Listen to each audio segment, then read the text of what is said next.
পশ্চিমবাংলার মানুষের ঝাল লেগেছিল, সে ঝাল আজকে মিটে গেছে।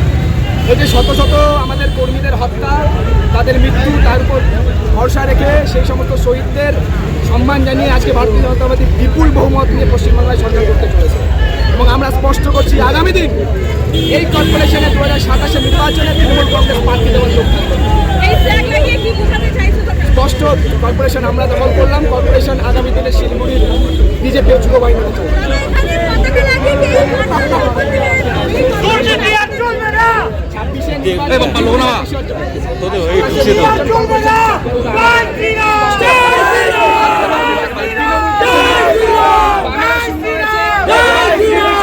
তৃণমূলের অস্তিত্ব থাকবে।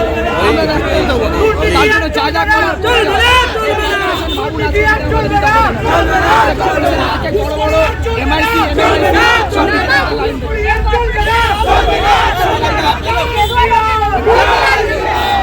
যত নীল সাদা বিল্ডিং আছে সব আমরা গেরুয়াকরণ শীঘ্রই করবো। এটা নিয়ে টার্গেট থেকে গেরুয়াকরণ